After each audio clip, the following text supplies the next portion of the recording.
दोस्तों, जब कोई साथ ना दे, अपने ही धोखा देने लगें, तो इस कहानी को गौर से सुन लेना, सभी पाप नष्ट हो जाएंगे। दोस्तों, आज की कहानी बड़ी ही शिक्षाप्रद होने वाली है, जिससे इस कहानी को सुनने मात्र से ही मनुष्य के सारे पाप नष्ट हो जाते हैं और उसके सभी दुखों का अंत हो जाता है। इसलिए मेरा आपसे निवेदन है कि इस कहानी को आधा अधूरा सुनने की गलती मत करना, क्योंकि इसमें आपको पाप भी लग सकता है।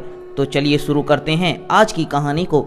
एक नगर में अनुज नाम का जन्म एक संपन्न परिवार में हुआ था।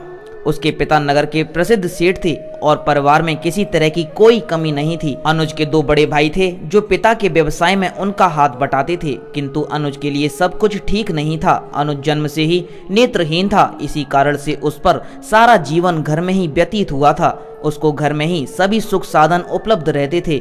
नेत्रहीनता के अतिरिक्त अनुज को एक और भी स्थिति थी, जिससे उसका मां की निधन छोटी सी उम्र में ही हो गया था। यद्यपि अनुज के पिता और उसके भाई उसे बहुत प्रेम करते थे और उसका सुख सुविधा का पूरा ध्यान रखते थे, किंतु व्यापार की व्यस्तता के चलते वह घर में ज्यादा समय नहीं दे पाते थे। इसीलिए अनुज का जीवन घर के नौकरों के सहारे ही चलता था, जिस कारण अनुज के मन में विरक्ति का भाव उत्पन्न होने लगा। फिर वह ठाकुर जी के ध्यान में हमेशा लीन रहने लगा और धीरे धीरे ठाकुर जी के प्रति उसकी भक्ति बढ़ती चली गई। जब उसका सारा समय ठाकुर जी के ध्यान और भजन कीर्तन में ही व्यतीत होने लगा था, उसके पिता और उसके भाइयों को इससे किसी प्रकार की कोई आपत्ति नहीं थी। किंतु कुछ दिनों बाद दोनों बड़े भाइयों का विवाह हो गया और पहले की तरह ही सब कुछ ठीक चलता रहा। परंतु धीरे धीरे अनुज की भाभियों को अनुज के प्रति ईर्ष्या का भाव उत्पन्न होने लगा और अपने मन छुपाए रहती। किंतु इन सभी से बिल्कुल अनजान अनुज उनको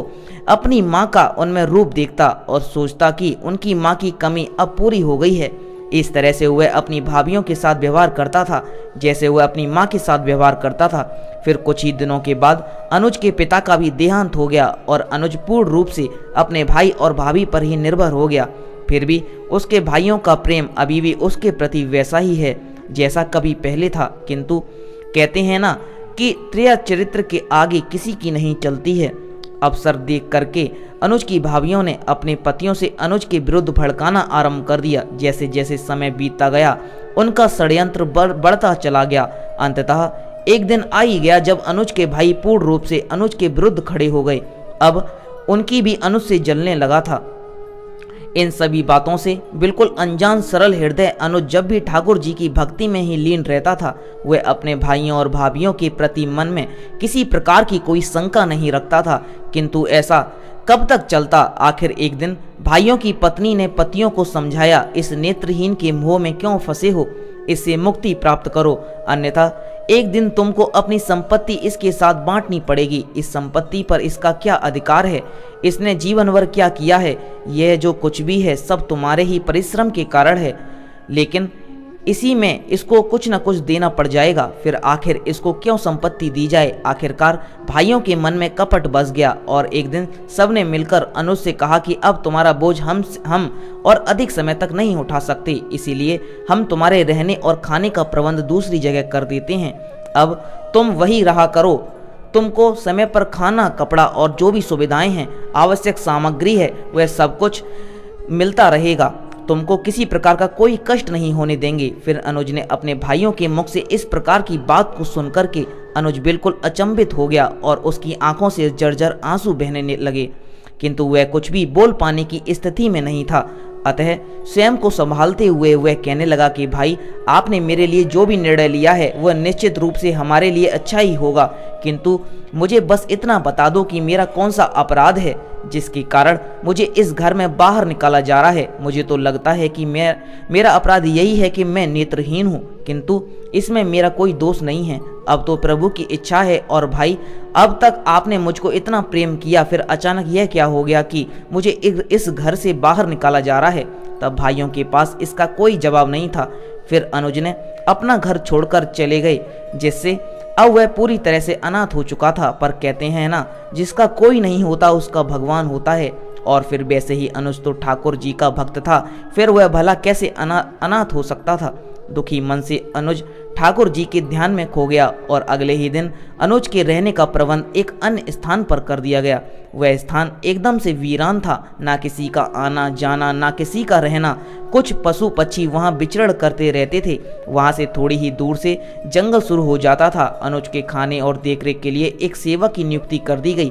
प्रतिदिन सुबह के नाश्ते का प्रबंध और दोपहर और रात्रि के भोजन का प्रबंध अनुज के भाई और भाभी कर देते थे, और उसके जो कपड़े थे वह घर से धुल करके आ जाते थे। फिर अनुज ने इसका कुछ भी विरोध नहीं किया, वह उसी में संतुष्ट रहने लगा। उसका हमेशा नियम था कि जब भी वह भोजन करने बैठता तो पहले अपने भगवान ठाकुर जी का ध्यान करता था और उनको भोजन अर्पित करता था, और उस भोजन के लिए धन्यवाद देकर के तब जाकर के भोजन को करता था।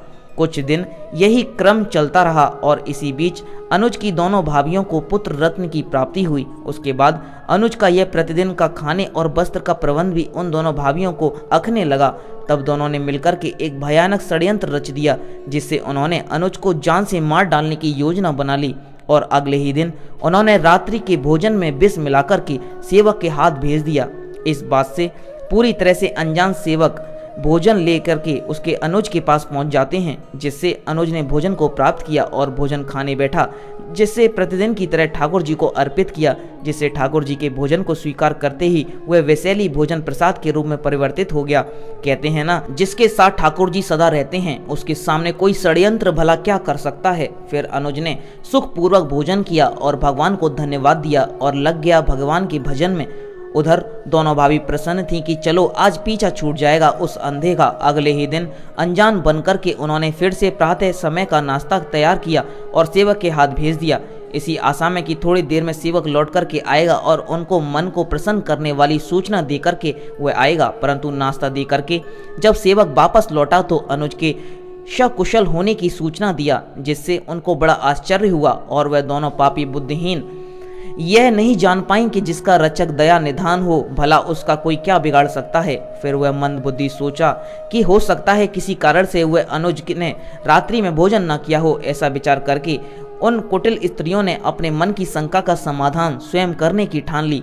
तब उस दिन उन्होंने दोपहर के भोजन में अनुज के लिए खीर बनाई और उसमें पहले से भी अधिक जहर मिला दिया, और वह स्वयं ही खीर ले जाकर के अनुज के पास गईं और अनुज को बड़े ही प्रेम से व्यवहार किया और कहने लगी कि आज तुम्हारा चेहरा उदास क्यों रहे, और क्या रात्रि में तुमने भोजन नहीं किया था। अपनी भाभियों को वहां देख कर के वह बहुत खुश हुआ। वह बोला, नहीं भाभी, मैंने तो भोजन कर लिया था, भोजन बड़ा ही स्वादिष्ट लगा था। यह तो आपका प्रेम है जो आपको ऐसा लग रहा है। यह सुनकर दोनों पापी स्त्रियां शंका में पड़ गईं। इसने भोजन किया तो फिर ये जीवित कैसे बच गया। उनकी पापी बुद्धि ने अब भी उनका साथ नहीं दिया और वह सत्य को नहीं पहचान पाई। उन्होंने मन में विचार किया, लगे कि अनुज हमसे झूठ बोल रहा है। तब उन्होंने प्रेम पूर्वक अनुज को खीर देकर के कहा कि आज हम तुम्हारे लिए अपने हाथ से खीर बना करके लाए हैं और अपने सामने ही तुमको खीर खिला करके तभी वापस जाएंगे। जब तक तुम खीर को नहीं खाते हो। उनके कपट पूर्ण प्रेम के नाटक को अनुज नहीं पहचान सका।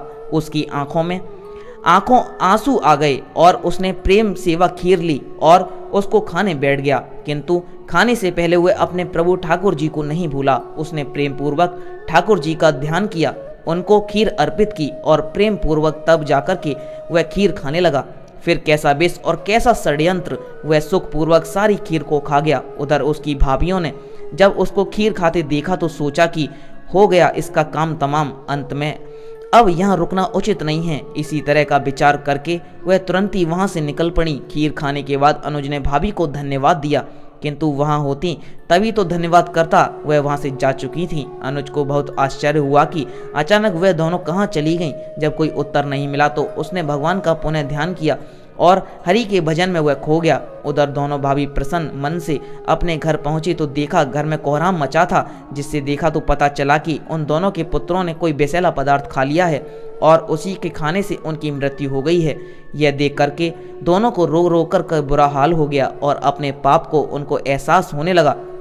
वह जान गईं कि भगवान ने उनको उनके कर्मों का दंड दिया है। उधर एक सेवक दौड़ करके अनुज के पास पहुंचा और सारी घटना सुनाई, जिससे सुनकर के अनुज एकदम से विचलित हो गया और रो पड़ा। फिर वह सेवक से बोला, भाई मुझको वहां ले चलो। तब सेवक अनुज को ले जाकर के घर पहुंच गए और वहां जाकर अनुज ने देखा कि सभी लोग जोर जोर से विलाप कर रहे हैं। फिर उन्होंने अनुज को वहां जीवित खड़ा देख करके दोनों भाभी अचंभित सी रह गईं। अब उनको इस बात का विश्वास हो गया था कि जिस अनुज को उन्होंने ठुकरा दिया था और जिसकी हत्या करने की चेष्टा की थी, भगवान स्वयं उसके साथ हैं, इसीलिए उसका कोई बाल भी बांका नहीं कर सका है, बल्कि भगवान ने उसको ही उनकी करनी का फल दे दिया है। और वह दोनों कुटिल स्त्रियां अनुज से भयभीत होकर के उसके पैरों में पड़ी और अपने सारे अपराध उन्होंने स्वीकार कर लिए और उनको क्षमा करने की दुहाई देने लगी, जिससे अनुज और उसके भाई उन दोनों के षड्यंत्र को सुन करके हैरान थे। किंतु अनुज तो वहां उन बच्चों की खातिर आया था। अनुज ने सेवक से कहा, मुझको बच्चों तक पहुंचा दो। सेवक ने ऐसा ही किया। फिर बच्चों के पास पहुंच करके अनुज ने अपने प्रभु को ध्यान किया और प्रार्थना की कि हे प्रभु, आज मेरी लाज आपके हाथ में है, इन दोनों मासूमों को जीवन दान दें या फिर मेरा ही जीवन ले लो। ऐसी प्रार्थना करके अनुज ने दोनों बच्चों के सर पर हाथ रखा। ठाकुर जी की लीला हुई। अपने भक्त की पुकार को सुनकर के पल भर में ही दोनों बच्चे जीवित हो गए। यह देख करके अनुज के भाई और भाभी को बहुत लज्जा आई और उन्होंने अनुज से अपने कर्मों के लिए क्षमा मांगी और कहा कि अब उसको कहीं जाने की जरूरत नहीं है, अब वह यहीं रहेगा पहले की तरह। किंतु अनुज तो सर्वत्र अब उसके ठाकुर जी के हो गए थे। उसको इन बातों से भला क्या लेना देना था। वह सेवक के साथ वापस लौट गया। इसीलिए कहते हैं, जिसका कोई नहीं होता है भगवान ने उसका साथ देते हैं। जब कोई किसी का सहारा नहीं होता है तो ऊपर वाला उसका सहारा बनते हैं। वही भगवान जिसका हाथ पकड़ लेते हैं उसके जीवन में भला कौन सा दुख आ सकता है। इसलिए दोस्तों, हमेशा सही मार्ग पर चलें, चाहे कोई साथ दे या ना दे। अपने मन को एकाग्रता करके प्रभु की भक्ति में लीन रहें। कोई बाल भी बांका नहीं कर सकता है। तो दोस्तों, आपको ये कहानी कैसी लगी कमेंट करके जरूर बताना। और आप इस चैनल पर नए हैं तो इसे सब्सक्राइब करके बराबर वाले बेल आइकन को दबा लेना। इस वीडियो को अपने दोस्तों परिवार वालों के साथ शेयर करना और कमेंट बॉक्स में जय श्री कृष्णा अवश्य लिखना। आपका यहाँ तक वीडियो देखने के लिए बहुत बहुत धन्यवाद।